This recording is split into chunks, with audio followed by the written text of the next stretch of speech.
Next നമുക്ക് consider ചെയ്യാനുള്ളത് biaxial bending ആണ്.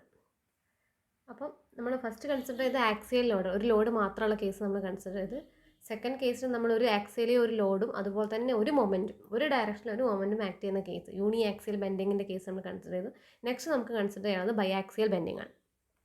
അപ്പോൾ ഫസ്റ്റ് നിങ്ങൾ ഇങ്ങനെ ഒരു പ്ലാൻ ഓഫ് ഒരു ബിൽഡിംഗ് കൺസിഡർ ചെയ്യുക. ഇതൊരു ഒരു ബിൽഡിങ്ങിൻ്റെ പ്ലാനാണ്. അപ്പോൾ ഇങ്ങനെ ഒരു ബിൽഡിംഗ് ആവുന്ന സമയത്ത് ഇതായി എല്ലാ ഭാഗത്തും നമ്മൾ ഈ റെഡ് കളർ ഞാനിവിടെ വരച്ചിട്ടുള്ളത് ബീമാണ് അല്ലേ, ഇതെല്ലാം ബീമായിരിക്കും. അപ്പോൾ ഈ ബീമിൻ്റെ എല്ലാ ഭാഗത്തും നമ്മൾ എന്ത് കൊടുക്കും, സാധാരണ കോളംസും പ്രൊവൈഡ് ചെയ്യാറുണ്ട്. ഈ ഒരു ഭാഗത്തൊക്കെ നമ്മൾ എന്ത് പ്രൊവൈഡ് ചെയ്യുന്നുണ്ട്, കോളംസും പ്രൊവൈഡ് ചെയ്യുന്നുണ്ട്. അപ്പോൾ ഇങ്ങനെയുള്ളതാണ് നമ്മളൊരു സ്ട്രക്ചർ എന്ന് പറയുന്നത്.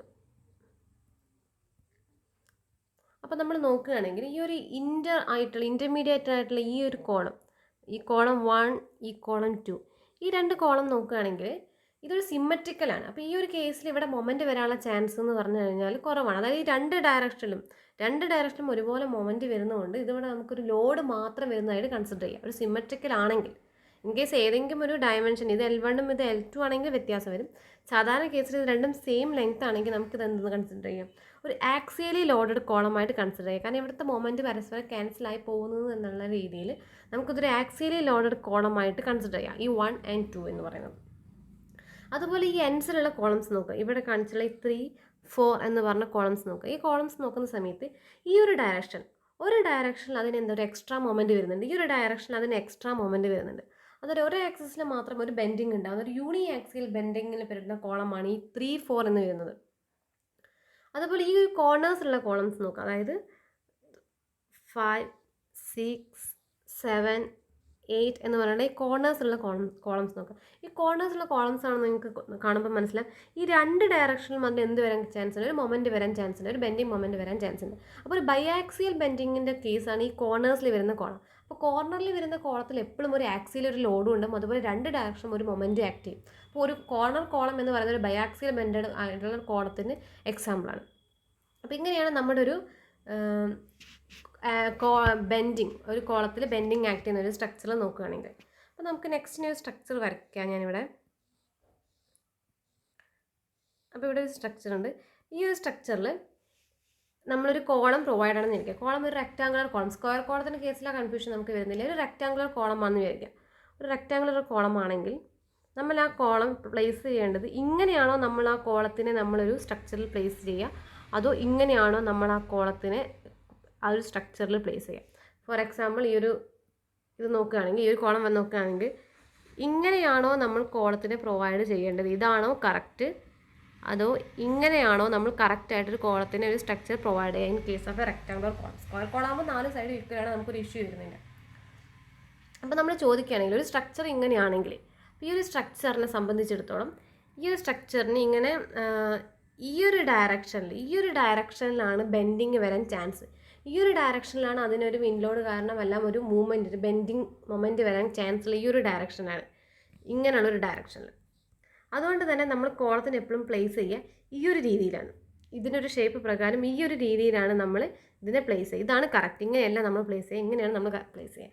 അതായത് ചെറിയ വിടുത്ത് ഈ ഒരു ഡയറക്ഷനിൽ വരുന്ന വിധത്തിലാണ് നമ്മൾ പ്ലേസ് ചെയ്യുക. ജസ്റ്റ് ഒന്ന് അറിഞ്ഞിരുന്നാൽ മതി, അതിൻ്റെ ആവശ്യമൊന്നുമില്ല. ഇങ്ങനെയാണ് നമ്മൾ പ്രാക്ടിക്കലി കോളത്തിന് നമ്മൾ പ്രൊവൈഡ് ചെയ്യാറ്.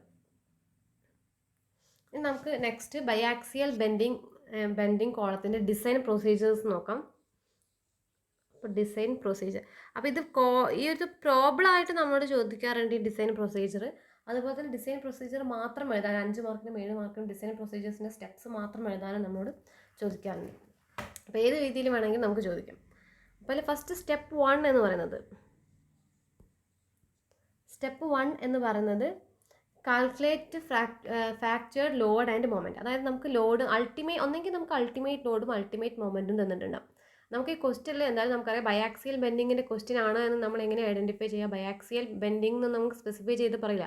പക്ഷെ അവിടെ ഒരു ലോഡും 2 മൊമെൻറ്റും ഉണ്ടെങ്കിൽ അതെന്തായിരിക്കും, ബൈആക്സിയൽ ആയിരിക്കും. അപ്പോൾ നമുക്ക് അൾട്ടിമേറ്റ് ലോഡാണ് തന്നതെങ്കിൽ നമുക്ക് ഇഷ്യൂ വരുന്നില്ല. അൾട്ടിമേറ്റ് ലോഡ് തന്നെയാണ് എന്താണ്, fractured load. Calculate fractured load and moment, അതാണ് നമ്മുടെ ഫസ്റ്റ് സ്റ്റെപ്പ്. അൾട്ടിമേറ്റ് ലോഡ് ആണെങ്കിൽ അതിനെയാണ് നമ്മൾ ഫാക്ടേർഡ് ആയിട്ടുള്ള ലോഡ് മൊമെൻറ്റും. ഇൻ കേസ് ജസ്റ്റ് ഒരു ലോഡും ഒരു മൊമെൻറ്റും മാത്രമാണ് തന്നതെങ്കിൽ, ഒന്നും സ്പെസിഫൈ ചെയ്ത് പറഞ്ഞിട്ടില്ലെങ്കിൽ അതിന് നമ്മൾ 1.5 കൊണ്ട് മൾട്ടിപ്ലൈ ചെയ്തിട്ട് വേണം എമ്മിയും പിയും കണ്ടെത്താൻ. അതായത് പി ഇൻറ്റു 1.5 ചെയ്താൽ അൾട്ടിമേറ്റ് ലോഡിങ് അല്ലെങ്കിൽ ഫാക്ടോറിയൽ ലോഡ് കിട്ടും. എം ഇൻറ്റു 1.5 ചെയ്താൽ അൾട്ടിമേറ്റ് മൊമെൻറ്റ് അല്ലെങ്കിൽ ഫാക്ടോറിയൽ മൊമെൻറ്റ് കിട്ടും. അതാണ് നമ്മുടെ ഫസ്റ്റ് സ്റ്റെപ്പ് എന്ന് പറയുന്നത്.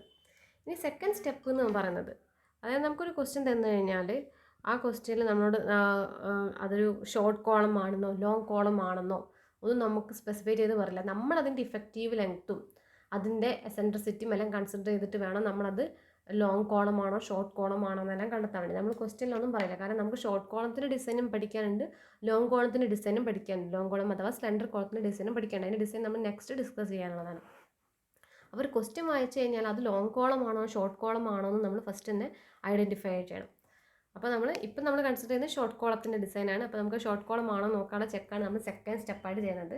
അതിൻ്റെ സ്റ്റെപ്പ് എന്ന് പറഞ്ഞാൽ determining the effective length. Second step എന്ന് പറഞ്ഞാൽ ഡിറ്റർമൈനിങ് ഇഫക്റ്റീവ് ലെങ്ത്. അപ്പോൾ ഇഫക്റ്റീവ് ലെങ്ത് കാണാനുള്ള ഒരു ടേബിളിൽ നിന്നാണ് ഇഫക്റ്റീവ് ലെങ്ത് നമ്മൾ എടുക്കുന്നത്. നമ്മൾ എൻഡ് കണ്ടീഷൻ നോക്കിയിട്ട് നമ്മൾ എന്ത് ചെയ്യണം, ഇഫക്റ്റീവ് ലെങ്ത് സെലക്ട് ചെയ്യണം. അതാണ് നമ്മുടെ അടുത്ത സ്റ്റെപ്പ്. ഇഫക്റ്റീവ് ലെങ്ത് കണ്ടെത്തി കഴിഞ്ഞാൽ നമുക്ക് L effective by D should be less than 12 ആണെങ്കിൽ അത് ഷോർട്ട് കോളം എന്ന് പറയാം. അതുപോലെ y ഡയറക്ഷനിലെ effective length divided by B should be less than 12. ഈ രണ്ടും കണ്ടീഷനും സാറ്റിസ്ഫൈ ചെയ്താലാണ് അത് ഷോർട്ട് കോളം ആണ് നമുക്ക് ഉറപ്പിക്കാൻ പറ്റുള്ളൂ. അത് ഷോർട്ട് കോളം ആണെന്ന് പറഞ്ഞു കഴിഞ്ഞാൽ നമുക്ക് എന്ത് ചെയ്യാം, ഷോർട്ട് കോളത്തിൻ്റെ ഡിസൈനിലൂടെ പോകാം. അപ്പോൾ ഇവിടെ നമ്മൾ ഈ കോളത്തിൻ്റെ ഡിസൈൻ ചെയ്യുന്ന സമയത്ത് നമ്മൾ എപ്പോഴും ഡിയും ബിയും എന്താണെന്ന് അറിഞ്ഞിരിക്കണം. നമ്മളിപ്പോൾ ഇതൊരു കോളമാണെങ്കിൽ കോളത്തിൻ്റെ ലാർജർ ഡയമെൻഷൻ നമുക്ക് എപ്പോഴും എക്സ് ഡയറക്ഷനിൽ കൊടുക്കാം. ലാർജർ വൺ എക്സ് ഡയറക്ഷനിൽ കൊടുക്കാം നമുക്ക് എപ്പോഴും. അത് ഡി ആയിട്ട് കൺസിഡർ ചെയ്യുക. സ്മോളർ ഡയമെൻഷൻ അതായത് ലീസ്റ്റ് ലാറ്ററൽ ഡയമെൻഷൻ നമുക്ക് വൈ ഡയറക്ഷനിൽ കൊടുക്കാം, അതിന് ബി ആയിട്ടും കൊടുക്കാം. ഈ ഒരു പ്രൊസീജിയർ തന്നെ നമ്മൾ ഫോളോ ചെയ്ത് കഴിഞ്ഞാൽ നമുക്ക് കൺഫ്യൂഷൻ ആവില്ല. ലാർജർ വണ്ണ് എക്സ് ഡയറക്ഷനിൽ കൊടുക്കുക, അതിൻ്റെ പേര് ഡി. സ്മോളർ വൺ വൈ ഡയറക്ഷനിൽ കൊടുക്കുക, അതിൻ്റെ ഇത് ബി. അപ്പോൾ എക്സ് ഡയറക്ഷനിലുള്ള effective length divide by D ചെയ്ത് അതും ലെസ് ദാൻ 12 ആയിരിക്കണം. വൈ ഡയറക്ഷനിലെ effective length divide by B അതും ലെസ് ദാൻ 12 ആയിരിക്കണം. അപ്പോൾ ഈ രണ്ട് കേസും ഓക്കെ ആണെങ്കിൽ നമ്മുടെ ഷോർട്ട് കോളമാണ് നമുക്ക് ഉറപ്പിക്കാം. അതിനുശേഷം എന്ന് പറഞ്ഞാൽ കാൽക്കുലേഷൻ ഫോർ എസെൻട്രിസിറ്റി ആണ്. മൂന്നാമത്തെ സ്റ്റെപ്പ് 3 എന്ന് പറയുന്നത് കാൽക്കുലേഷൻ ഓഫ് എസെൻട്രിസിറ്റി ആണ്. അപ്പോൾ എസെൻട്രിസിറ്റി കാൽക്കുലേറ്റ് ചെയ്യാനുള്ള ക്ലോസ് എന്ന് പറയുന്നത് 25.4 ആണ്. പേജ് നമ്പർ 42 ക്ലോസ് 25.4 ആണ് എസെൻട്രിസിറ്റി കാൽക്കുലേറ്റ് ചെയ്യാൻ വേണ്ടി നമുക്കറിയുന്നത്. അപ്പോൾ നമുക്ക് ഈ മിനിമം കാൽക്കുലേറ്റ് ചെയ്യാം. ഈ മിനിമത്തിൻ്റെ ഇക്വേഷൻ നമ്മൾ ഓൾറെഡി പഠിച്ചതാണ്, L ഡിവൈഡ് ബൈ 500. ഈ കേസിൽ നമ്മൾ അൺസപ്പോർട്ടഡ് ലെങ്ത് ആണ് എടുക്കേണ്ടത്. എഫക്റ്റീവ് ലെങ്ത്തിൽ അൺസപ്പോർട്ടഡ് ലെങ്ത് തന്നെയാണ് എടുക്കേണ്ടത്. L ഡിവൈഡ് ബൈ ഈ മിനിമം എന്ന് പറയുന്നത് ഇപ്പോൾ ഈ കേസിൽ ബൈ ആക്സിൽ ബെൻഡിങ് മൊമെൻറ്റിൻ്റെ കേസിൽ നമ്മൾ രണ്ട് ഡയറക്ഷനും കാൽക്കുലേറ്റ് ചെയ്യണം. EX മിനിമം കാൽക്കുലേറ്റ് ചെയ്യണം, അതുപോലെ EY മിനിമം കാൽക്കുലേറ്റ് ചെയ്യണം. രണ്ടും നമ്മൾ കൺസിഡർ ചെയ്യണം. PX മിനിമം ആണെങ്കിൽ L divide by 500 into D divide by 30 ആണ് നമ്മൾ കൺസിഡർ ചെയ്യേണ്ടത്. ഈ മിനിമം ആണെങ്കിൽ L divide by 500 plus B divide by 30 എന്ന് നോക്കും. അപ്പോൾ ഇതാണ് നമ്മുടെ മിനിമം എസെൻട്രിസിറ്റി. അപ്പോൾ ഈ മിനിമം എസെൻട്രിസിറ്റിൻ്റെ ഉള്ളിലാണ് നമ്മൾ ലോഡ് വരുന്നതെങ്കിൽ അവിടെ ബെൻഡിങ് മൊമെൻറ്റിന് വേണ്ടി നമ്മൾ ഡിസൈൻ ചെയ്യേണ്ടത്. അപ്പോൾ സ്വാഭാവികമായിട്ട് നമ്മൾ ഈ മിനിമം കാൽക്കുലേറ്റ് ചെയ്ത് കഴിഞ്ഞാൽ നമ്മൾ ഈ കാൽക്കുലേറ്റ് ചെയ്ത മിനിമം നിങ്ങൾ കൂടുതലായിരിക്കും ആക്ച്വലി നമ്മുടെ കേസിലുള്ള ആക്ച്വൽ എന്ന് പറയുന്നത്. അപ്പോൾ ആക്ച്വലി എന്തായാലും വലുതായിരിക്കും. അപ്പോൾ നമ്മൾ അടുത്ത സ്റ്റെപ്പ് എന്ന് പറയുന്നത് ഈ മിനിമം കാൽക്കുലേറ്റ് ചെയ്യണം. അപ്പോൾ അത് കാൽക്കുലേറ്റ് ചെയ്ത് കഴിഞ്ഞ് കഴിഞ്ഞാൽ നമ്മുടെ നെക്സ്റ്റ് സ്റ്റെപ്പ് എന്ന് പറയുന്നത് ഒരു സ്യൂട്ടബിൾ സെക്ഷനാണ്. Assume A suitable section. അപ്പോൾ നമ്മൾ ആ ഒരു സ്യൂട്ടബിൾ സെക്ഷൻ നമ്മൾ ഓൾറെഡി ഇവിടെ അസ്യൂം ചെയ്തു. അപ്പോൾ നമ്മളിവിടെ LEXും ഒരു ബിയും ഡിയും നമ്മളിവിടെ അസ്യൂം ചെയ്യുന്നതാണ്. അസ്യൂം ചെയ്ത് കഴിഞ്ഞാൽ നമുക്ക് ഇവിടെ ഈ ഒരു ഇക്വേഷനിലൊക്കെ സബ്സ്റ്റിറ്റ്യൂട്ട് ചെയ്യാൻ കഴിയും. അപ്പോൾ നമ്മൾ ഫസ്റ്റ് തന്നെ നമ്മളൊരു സ്യൂട്ടബിൾ ആയിട്ടുള്ള സെക്ഷൻ നമ്മൾ അസ്യൂം ചെയ്ത് കഴിഞ്ഞിട്ടാണ് ഇത്രയും സ്റ്റെപ്പ് നമ്മൾ കംപ്ലീറ്റ് ആക്കിയത്. അല്ലെങ്കിൽ ചിലപ്പോൾ നമ്മൾ ക്വസ്റ്റ്യന് ഡയറക്റ്റ് കോളത്തിൻ്റെ സൈസ് തരും, സ്റ്റീൽ മാത്രം നമ്മൾ ഡിസൈൻ ചെയ്താൽ മതിയായിരിക്കും. കോളത്തിൻ്റെ സൈസ് ക്വസ്റ്റ്യനിൽ തരും. ക്വസ്റ്റ്യൻ തന്നിട്ടില്ലെങ്കിൽ ഈ ഒരു സ്റ്റെപ്സ് 1, 2, 3 സ്റ്റെപ്പ് ചെയ്യാൻ വേണ്ടിയിട്ട് ഡിയും ബിയും നിങ്ങൾ എന്തെങ്കിലും അസ്യൂം ചെയ്യാം. അതിനുശേഷമുള്ള സ്റ്റെപ്പ് എന്ന് പറഞ്ഞു കഴിഞ്ഞാൽ ഇപ്പോൾ സ്റ്റെപ്പ് 3 അല്ലേ പറഞ്ഞത്, സ്റ്റെപ്പ് 4 എന്ന് പറഞ്ഞു കഴിഞ്ഞാൽ choose A percentage of steel. അപ്പോൾ സാധാരണ രീതിയിൽ നമ്മൾ ഡിസൈൻ ചെയ്യുന്ന സമയത്ത് നമുക്ക് ലോഡും മൊമെൻറ്റും നമ്മളിപ്പോൾ യൂണി ആക്സിലിലെ പ്രോബ്ലം ചെയ്ത സമയത്ത് നമുക്കറിയാം നമ്മുടെ ലോഡ് എത്രയാണ്, നമ്മുടെ മൊമെൻറ്റ് എത്രയാണെന്ന് നമുക്കറിയാം. അതിന് കറസ്പോണ്ടിങ് ആയിട്ട് ആ ലോഡിനും ആ മൊമെൻറ്റിനും കറസ്പോണ്ടിങ് ആയിട്ട് SP16 നമ്മൾ എന്ത് സെലക്ട് ചെയ്യുകയാണ് ചെയ്തത്, പെർസെൻറ്റേജ് ഓഫ് സ്റ്റീൽ സെലക്ട് ചെയ്യുകയാണ് ചെയ്തത്. അങ്ങനെയാണ് നമ്മൾ ഡിസൈൻ ചെയ്തിട്ടുണ്ടായിരുന്നത്. പക്ഷേ ഈ ഒരു മെത്തേഡിൽ നമ്മൾ ബൈആക്സിൽ ബെൻഡിങ്ങിൻ്റെ കേസിൽ നമ്മൾ ഫോളോ ചെയ്യുന്ന പ്രൊസീജിയർ എന്ന് പറഞ്ഞാൽ നമ്മൾ ഫസ്റ്റ് തന്നെ ഒരു പെർസെൻറ്റേജ് ഓഫ് സ്റ്റീൽ ചൂസ് ചെയ്യണം. പെർസെൻറ്റേജ് ഓഫ് സ്റ്റീൽ നമ്മൾ എന്ത് ചെയ്യും, ചൂസ് ചെയ്യും. ആദ്യം തന്നെ ഒന്നും നോക്കില്ല, നമ്മളൊരു ഏകദേശം ഒരു എമൗണ്ട് ഒരു പെർസെൻറ്റേജ് ഓഫ് സ്റ്റീൽ നമ്മൾ സെലക്ട് ചെയ്യും. അതിൽ നിന്ന് നമ്മൾ എന്ത് കാൽക്കുലേറ്റ് ചെയ്യും, അതിന് ശേഷം ആ ഒരു പെർസെൻറ്റേജ് നമ്മൾ സെലക്ട് ചെയ്തത് കറക്റ്റ് ആണോ അല്ലേ എന്ന് മാത്രമേ നമ്മൾ ചെക്ക് ചെയ്യുന്നുള്ളൂ. നമുക്കൊന്നും നോക്കാണ്ട് നമ്മളൊരു പെർസെൻറ്റേജ് സ്റ്റീൽ ഫോർ എക്സാമ്പിൾ ഒരു 4ൻ്റെ ഉള്ളിലായിട്ടുള്ള ഒരു പെർസെൻറ്റേജ് സെലക്ട് ചെയ്യുന്നതാണ് നമുക്ക് നല്ലത്. ഇപ്പോൾ ഒരു 1.5 2 അങ്ങനെ എന്തെങ്കിലും ഒരു പെർസെൻറ്റേജ് ഓഫ് സ്റ്റീൽ നമ്മൾ സെലക്ട് ചെയ്യും. അതിനുശേഷം ഒരു ചെറിയൊരു ചെക്ക് ഉണ്ട്, കോഡ് റെക്കമെൻഡ് ചെയ്യുന്ന ഒരു ചെക്ക് ഉണ്ട്. ആ ചെക്ക് നമ്മൾ ചെയ്ത് നോക്കും. ആ ചെക്ക് സാറ്റിസ്ഫൈ ചെയ്യുന്നുണ്ടെങ്കിൽ നമ്മൾ ഡിസൈൻ ഓക്കെ. അതാണ് നമ്മൾ ഇവിടെ ചെയ്യുന്ന പ്രൊസീജിയർ എന്ന് പറയുന്നത്. അപ്പോൾ നമ്മൾ 4th സ്റ്റെപ്പ് എന്ന് പറഞ്ഞാൽ നമ്മൾ ഏതെങ്കിലും ഒരു പെർസെൻറ്റേജ് ഓഫ് സ്റ്റീൽ ചൂസ് ചെയ്യാണ് വേണ്ടത്. ഇപ്പോൾ നമ്മൾ ഏതെങ്കിലും ഒരു പെർസെൻറ്റേജ് ഓഫ് സ്റ്റീൽ ചൂസ് ചെയ്യും. ഇപ്പോൾ പെർസെൻറ്റേജ് ഓഫ് സ്റ്റീൽ എന്ന് പറഞ്ഞാൽ നമ്മൾ ചൂസ് ചെയ്യുന്നതെന്ന് പറഞ്ഞാൽ P/FCK എന്ന് പറഞ്ഞ ടേമിലായിരിക്കും. നമ്മൾ പെർസെൻറ്റേജ് ഓഫ് സ്റ്റീൽ നമ്മൾ SP16 കൊടുത്തത് P/FCK എന്ന ടേമിലല്ലേ. അപ്പോൾ ഇതിന് ഏതെങ്കിലും ഒരു വാല്യൂ 1 2 1.5 അങ്ങനെ ഏതെങ്കിലും ഒരു വാല്യൂ ചൂസ് ചെയ്തിട്ട് പെർസെൻറ്റേജ് ഓഫ് സ്റ്റീൽ 1 2 1.5 വരുന്ന വിധത്തിൽ നമുക്ക് എന്ത് ചെയ്യാം, ഒരു വാല്യൂ ചൂസ് ചെയ്യാം. അതിനുശേഷം നമ്മൾ എന്താണെന്ന് വെച്ചാൽ നമ്മൾ കോഡിൽ ഒരു ചെക്ക് പറയുന്നുണ്ട്. അപ്പോൾ സ്റ്റെപ്പ് 5 എന്ന് പറഞ്ഞു കഴിഞ്ഞാൽ നമ്മൾ കോഡിൽ ഒരു ചെക്ക് പറയുന്നുണ്ട്. അതായത് MUX divided by MUX1 all raised to alpha n plus MUY by MUY1 all raised to alpha n should be less than 1. അപ്പോൾ നമ്മളിപ്പം ഞാൻ പറഞ്ഞില്ലേ ഒരു പെർസെൻറ്റേജ് ഓഫ് സ്റ്റീൽ സെലക്ട് ചെയ്തു. ആ പെർസെൻറ്റേജ് ഓഫ് സ്റ്റീലിന് കറസ്പോണ്ടിങ് ആയിട്ട് നമ്മൾ എന്ത് ചെയ്യും, ഈ ഒരു ഇക്വേഷനിലുള്ള വാല്യൂസ് ഒക്കെ കണ്ടെത്തും. അതായത് നമുക്കിതിൽ അൺനോൺ ആയിട്ടുള്ള സാധനങ്ങൾ, അതായത് നമുക്കിപ്പോൾ MUXും MUYയും മാത്രം നമുക്ക് അറിയുന്ന വാല്യൂണ്ട്. ആൽഫ n എന്താണെന്ന് നമുക്കറിയില്ല, MUX1 എന്താണെന്ന് അറിയില്ല, MUY1 എന്താണെന്ന് നമുക്കറിയില്ല. അപ്പോൾ ഈ MUX1ഉം MUY1 ഒക്കെ നമുക്ക് ലെസ് ദാൻ 1 ആണെങ്കിൽ നമ്മൾ ചൂസ് ചെയ്തിട്ടുള്ള പെർസെൻറ്റേജ് എന്നുള്ളത് കറക്റ്റാണ്. വളരെ സിമ്പിൾ ആയിട്ടുള്ളൊരു സ്റ്റെപ്പാണ് ഇതിൽ നമ്മൾ ഫോളോ ചെയ്യുന്നത്. നെക്സ്റ്റ് നമുക്ക് എന്താ ചെയ്യേണ്ടതെന്ന് വെച്ചാൽ ഈ ഓരോ സാധനങ്ങളും എന്താണെന്ന് കാൽക്കുലേറ്റ് ചെയ്യണം. അപ്പോൾ ഇതിൽ MUX1 അതുപോലെ MUY1 ഇതെന്താണെന്ന് ചോദിച്ചു കഴിഞ്ഞാൽ maximum uniaxial moment capacity for an axial load PU bending about X and Y.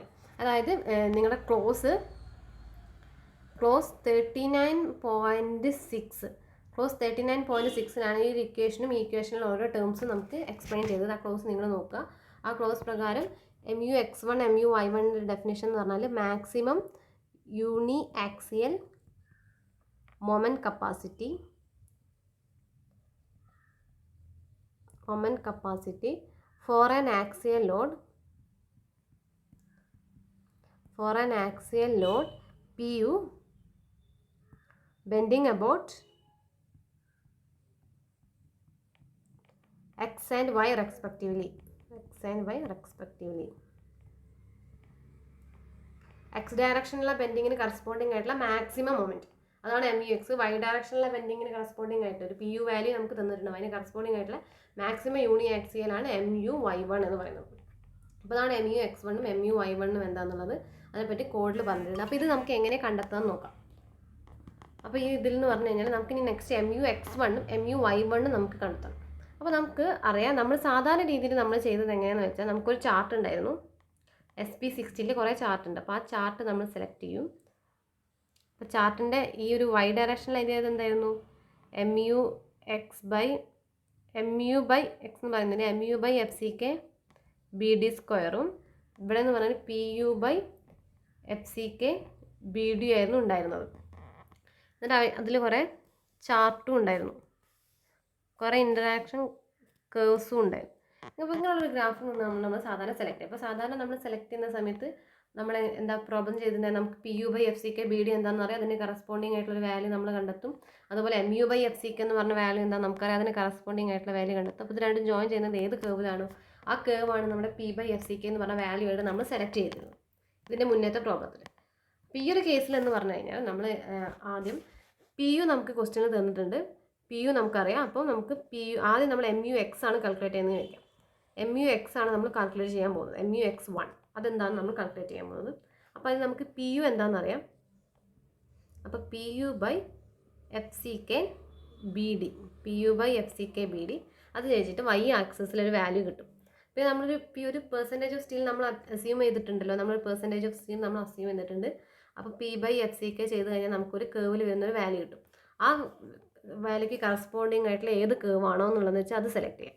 അപ്പോൾ ആ ഒരു വാല്യൂ നിങ്ങൾ സെലക്ട് ചെയ്യുന്ന സമയത്ത് ഒരു കേർവിന് ഒരു ഇൻ്റർമീഡിയറ്റ് രണ്ട് കേർവിന് ഇൻ്റർമീഡിയറ്റിലെ വാല്യൂ നിങ്ങളുടെ നല്ലത് ഏതെങ്കിലും ഒരു കേവിന് കറസ്പോണ്ടിങ് ആയിട്ട് വരുന്ന നല്ല വാല്യൂ സെലക്ട് ചെയ്യുന്നത്. അപ്പോൾ ആ കേവിലേക്ക് ഡയറക്റ്റ് കിട്ടും, ഇൻ്റർപോളേഷൻ്റെ ആവശ്യമൊന്നും വരില്ല. അപ്പോൾ ഫോർ എക്സാമ്പിൾ നിങ്ങൾക്ക് കിട്ടിയത് ഈ ഒരു കേവിൻ്റെ വാല്യൂ ആണെങ്കിൽ ഇവിടെ നിന്ന് ഇങ്ങോട്ട് പ്രൊജക്റ്റ് ചെയ്യും. ഈ വാല്യൂ നമുക്കറിയാം. അപ്പോൾ നമുക്കറിയുന്ന രണ്ട് വാല്യൂസ് എന്ന് പറഞ്ഞാൽ ഒന്ന് PU/FCK/BD നമുക്കറിയാം. നമ്മൾ സെലക്ട് ചെയ്തിട്ടുള്ള പെർസെൻറ്റേജ് ഓഫ് സ്റ്റീൽ പ്രകാരം P/FCK എന്ന് പറഞ്ഞ വാല്യൂ അറിയാം. ആ രണ്ട് വാല്യൂ പറഞ്ഞിട്ടുണ്ടെങ്കിൽ നമ്മൾ താഴോട്ട് പ്രൊജക്റ്റ് ചെയ്തിട്ട് അതിന് കറസ്പോണ്ടിങ് ആയിട്ട് നമുക്കൊരു മൊമെൻറ്റ് കിട്ടും. ആ മൊമെൻ്റാണ് നമ്മുടെ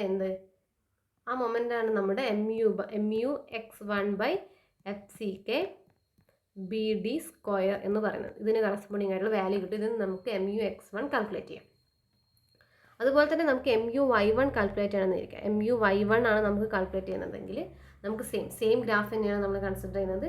സെയിം SP16 ചാർട്ട് സെലക്ട് ചെയ്യും.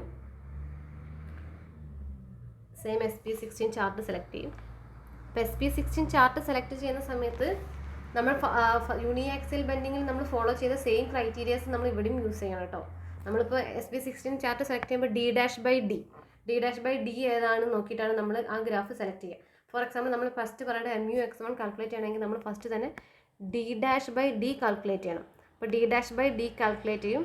പിന്നെ അതിനുശേഷം നമ്മൾ ഷേപ്പ് സർക്കുലർ ആണോ റെക്റ്റാങ്കുലർ ആണോ അതിനനുസരിച്ചിട്ട് നമ്മൾ സെലക്ട് ചെയ്യും. അതിനുശേഷം നമ്മൾ രണ്ട് സൈഡിലായിട്ടാണ് റെയിൻഫോഴ്സ്മെൻറ്റ് കൊടുക്കുന്നത്, 2 സൈഡ് റെയിൻഫോഴ്സ്മെൻറ്റ് ആണോ നമ്മൾ കൊടുക്കുന്നത് അതൊക്കെ നോക്കിയിട്ടാണ് നമ്മൾ ചാർട്ട് സെലക്ട് ചെയ്യുന്നത്. അപ്പോൾ അവിടെ D'/D എന്നത് കൺസിഡർ ചെയ്ത് നമ്മൾ കറസ്പോണ്ടിങ് ചാർട്ട് സെലക്ട് ചെയ്യും. അതിനാണ് നമ്മൾ MUX1 കാൽക്കുലേറ്റ് ചെയ്യുക. അതേപോലെ തന്നെ എന്ന് പറഞ്ഞു കഴിഞ്ഞാൽ ഇതിലും നമ്മൾ ഇതിൽ നമ്മൾ കാൽക്കുലേറ്റ് ചെയ്യുന്ന സമയത്ത് D'/B ആണ് നമ്മൾ കാൽക്കുലേറ്റ് ചെയ്യുന്നത്. അതായത് അനദർ ആക്സിസിനാണ്, മൈനർ ആക്സിസിനാണ് നമ്മളിത് കാൽക്കുലേറ്റ് ചെയ്യുന്നത്. അപ്പോൾ D'/B വേണം നമ്മൾ കൺസിഡർ ചെയ്യാം. അപ്പോൾ D'/B കാൽക്കുലേറ്റ് ചെയ്യും. അതിന് കറസ്പോണ്ടിങ് ആയിട്ടുള്ള ചാർട്ട്, അതുപോലെ തന്നെ റെക്റ്റാങ്കുലർ ആണെങ്കിൽ അതിന് കറസ്പോണ്ടിങ് ആയിട്ടുള്ള ചാർട്ട്സ് നമ്മൾ നോക്കും. അപ്പോൾ അത് നമുക്ക് കുറേ കേഴ്സ് ഉണ്ടായിട്ടുണ്ടാവും. ഇനി നമ്മൾ നെക്സ്റ്റ് എന്ത് കാൽക്കുലേറ്റ് ചെയ്യുന്നത് വെച്ചാൽ PU/FCK/BD ആണ് നേരത്തെ കാൽക്കുലേറ്റ് ചെയ്തിരുന്നെങ്കിൽ ഇപ്പോൾ DB ആണ് ഇവിടെ വരിക. പക്ഷേ ഈ കേസിൽ വലിയ വ്യത്യാസം വരുന്നില്ല. Dയും Bയും സെയിം ആയതുകൊണ്ട് Dയും Bയും പവർ സെയിം ആയതുകൊണ്ട് നമുക്കൊരു വ്യത്യാസം വരുന്നില്ല. പക്ഷേ വിഷയം വരുന്നില്ല. പക്ഷേ താഴെ എക്സ് ആക്സിസിൽ വരുന്നതെന്ന് പറഞ്ഞാൽ MU/FCK/BD സ്ക്വയർ ആണ് നേരത്തെ കേസിൽ വന്നതെങ്കിൽ ഇവിടെ DB സ്ക്വയർ ആണ്. Y ആക്സിസിലാണ് നമ്മൾ കൺസിഡർ ചെയ്യുന്നതെങ്കിൽ DB സ്ക്വയർ ആണ് ഇവിടെ വരുന്നത്. ആ ഒരു വ്യത്യാസം മാത്രമേ ഉള്ളൂ. അപ്പോൾ ഇനി നെക്സ്റ്റ് നമുക്ക് നമ്മളെ വാല്യൂ PU/FCK/DB ചെയ്യുക. അതിന് കറസ്പോണ്ടിങ് ആയിട്ടുള്ള വാല്യൂ കിട്ടും. നമ്മൾ കൺസിഡർ ചെയ്തിട്ടുള്ള പെർസെൻറ്റേജ് ഓഫ് സ്റ്റീൽ പ്രകാരം നമുക്കൊരു P/FCK എന്ന് പറഞ്ഞ വാല്യൂ കിട്ടും. അത് രണ്ടും എവിടെയാണോ ജോയിൻ ചെയ്യുന്നത് ആ പോയിന്റ് സെലക്ട് ചെയ്യുക. അതിന് നേരെ താഴോട്ട് പ്രൊജക്റ്റ് ചെയ്താൽ കിട്ടുന്ന നമ്മളെ വാല്യൂ ആണ് MUY1 എന്ന് പറയുന്നത്. MUY1/FCK/BD സ്ക്വയർ എന്ന് പറഞ്ഞ ടേമിലായിരിക്കും നമുക്ക് ഉണ്ടാവുക. MUY1/FCK/BD സ്ക്വയർ എന്ന ടേമിനാണ് നമുക്ക് വാല്യൂ ഉണ്ടാവുക. അത് നമുക്ക് MUY1 നമുക്ക് കാൽക്കുലേറ്റ് ചെയ്യാം. ഇങ്ങനെയാണ് MUX1ഉം MUY1ഉം നമ്മൾ കാൽക്കുലേറ്റ് ചെയ്യുന്നത്. അതിൽ ശ്രദ്ധിക്കേണ്ട കാര്യം എന്ന് പറഞ്ഞു കഴിഞ്ഞാൽ അത് രണ്ടും എക്സ് ആക്സസും Y ആക്സസും കൺഫ്യൂഷൻ ഉണ്ടാവരുതെന്ന് മാത്രമേ ഉള്ളൂ. അപ്പോൾ നമ്മൾ വലിയത് എപ്പോഴും D ആയിട്ടും കൊടുക്കും, ചെറുത് എപ്പോഴും B ആയിട്ട് കൊടുക്കും. MUX ആണ് കാൽക്കുലേറ്റ് ചെയ്യുന്നതെങ്കിൽ D സാധാരണ നമ്മൾ ചെയ്യുന്ന പോലെ MUFCK/BD സ്ക്വയർ എന്ന രീതിയിലാണ് ചെയ്യുന്നത്.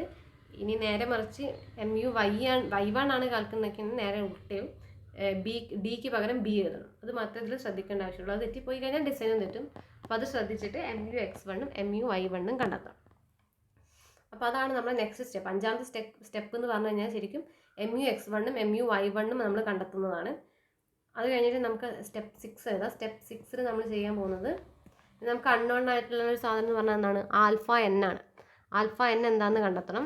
അപ്പോൾ α_n ആണ് നമ്മൾ നെക്സ്റ്റ് കണ്ടെത്താൻ പോകുന്നത്. അപ്പോൾ α_n എന്ന് പറഞ്ഞാൽ α_n ഡിപ്പെൻഡ്സ് ഓൺ PU/PUZ. PU/PUZന് ഡിപ്പെൻഡ് ചെയ്യുന്ന വാല്യൂ ആണ് α_n എന്നാണ്. അപ്പോൾ PU എന്ന് പറയുന്നത് നമുക്കറിയാം, നമുക്ക് തന്നിട്ടുള്ള ഫാക്ടറിയുടെ ലോഡാണ്, അൾട്ടിമേറ്റ് ലോഡാണ് PU എന്ന് പറയുന്നത്. PUZ എന്ന് പറഞ്ഞാൽ maximum axial load capacity. Maximum axial load കപ്പാസിറ്റിയാണ് നമ്മുടെ PUZ എന്ന് പറയുന്നത്, മാക്സിമം ആക്സിയൽ ലോഡ് കപ്പാസിറ്റി. അപ്പോൾ ഈ മാക്സിമം ആക്സിയൽ ലോഡ് കപ്പാസിറ്റി എങ്ങനെ കണ്ടെത്തുക എന്ന് നമ്മൾ കോഡിലേക്ക് പറയുന്നുണ്ട്. സെയിം ക്ലോസിൽ തന്നെ, അതായത് ക്ലോസ് 39.6 പേജ് നമ്പർ 71 IS 456 പറയുന്നുണ്ട് PUZ എങ്ങനെയാണ് കാൽക്കുലേറ്റ് ചെയ്യുക എന്നുള്ളത്. അപ്പോൾ PUZ കാൽക്കുലേറ്റ് ചെയ്യുകയാണ് നമ്മൾ ഇക്വേഷൻ, സാധാരണ നമ്മൾ യൂസ് ചെയ്യുന്ന equation 0.45 FCK AC plus 0.75 FY/AS. ഇങ്ങനെ ഇതെന്ന് വെച്ചിട്ട് നമുക്ക് PU/Z maximum load capacity calculate ചെയ്യാം. ഇനി അല്ലെങ്കിൽ ഇത് കാൽക്കുലേറ്റ് ചെയ്യാനുള്ള വേറൊരു വഴി എന്ന് പറഞ്ഞാൽ ചാർട്ട് 63 യൂസ് ചെയ്തിട്ട് നമുക്കിത് കാൽക്കുലേറ്റ് ചെയ്യാം. അപ്പോൾ ചാർട്ട് 63 പ്രകാരം എങ്ങനെ കാൽക്കുലേറ്റ് ചെയ്യാമെന്ന് കാണിച്ചു തരാം. അതായത് പേജ് നമ്പർ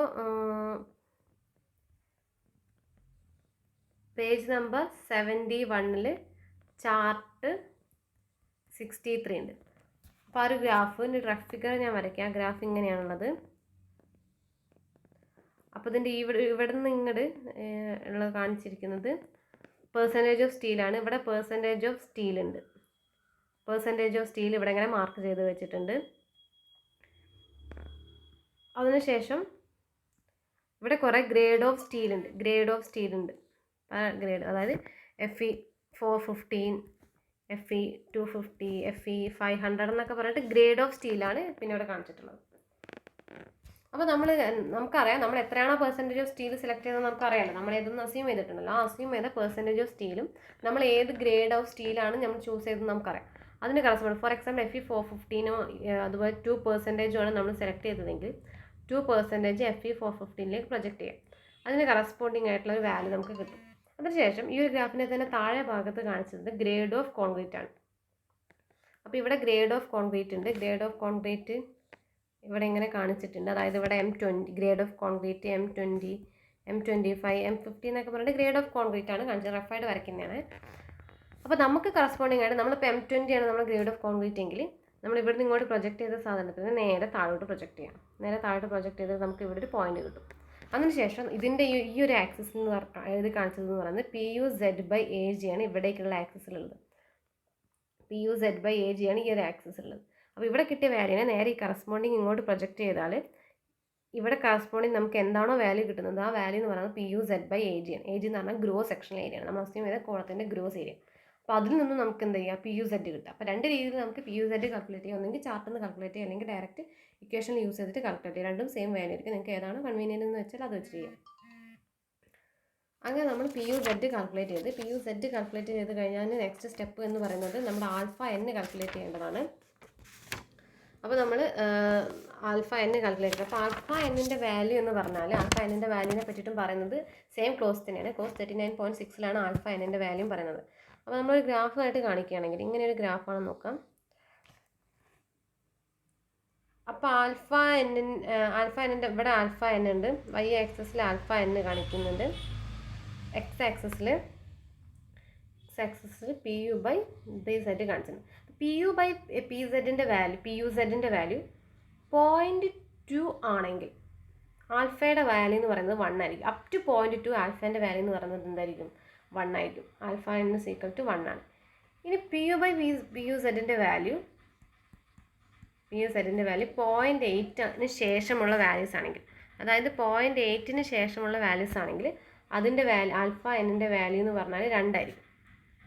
ഇവിടെയുള്ള വാല്യൂ എന്ന് പറഞ്ഞാൽ 2 ആണ്. ഇതിന് ശേഷമുള്ള വാല്യൂസ് എന്ന് പറഞ്ഞാൽ 0.8ന് ഏത് വാല്യൂസ് എടുത്താലും 2 ആണ്. പിൻ ബിറ്റ്വീൻ 0.2ഉം 0.8ഉം ആണെങ്കിൽ അതിൻ്റെ വാല്യൂ എന്ന് പറഞ്ഞാൽ ഇൻ്റർപോളേറ്റ് ചെയ്തിട്ട് വേണം കണ്ടെത്താൻ വേണ്ടിയിട്ട്. അപ്പോൾ ഈ ഒരു ഷേപ്പിലാണ് നമ്മുടെ α/n വാല്യൂ. അപ്പം 0.2ന് കുറവാണെങ്കിൽ α/n എന്ന് പറഞ്ഞാൽ എപ്പോഴും എന്തായിരിക്കും? 1 ആയിരിക്കും. 0.8ന് കൂടുതലാണെങ്കിൽ α/n എന്ന് പറയുന്നത് 2 ആയിരിക്കും. ഇൻ ബിറ്റ്വീൻ 0.2ഉം 0.8ഉം ആണെങ്കിൽ അതിൻ്റെ വാല്യൂ നമ്മൾ ഇൻ്റർപോളേറ്റ് ചെയ്ത് വേണ്ടി എടുക്കണം. അങ്ങനെയാണ് α/n വാല്യൂ ഉള്ളത്. അങ്ങനെ നമ്മൾ α/n വാല്യൂ നമ്മൾ എന്ത് ചെയ്യും? അത് കണ്ടെത്തും. ഇൻ്റർപോളേറ്റ് ചെയ്തിട്ട് നമ്മൾ കണ്ടെത്തും. നമ്മൾ വാല്യൂക്ക് കറസ്പോണ്ടിങ് ആയിട്ട് കണ്ടെത്തും. അതിനുശേഷം നമ്മൾ ഇപ്പോൾ എഴുതുകയാണെങ്കിൽ നമ്മളിപ്പോൾ ഈ ഗ്രാഫിക്കൽ ഫോമിലാണ് പറഞ്ഞത്. അപ്പോൾ PU/Z if PU/PZ less than or equal to 0.2 ആണെങ്കിൽ α/n = 1. അതാണ് നമ്മളിപ്പോൾ ഇവിടെ ഈ ഗ്രാഫിക്കൽ ഫോമിൽ പറഞ്ഞത്. ഈ PU/PZ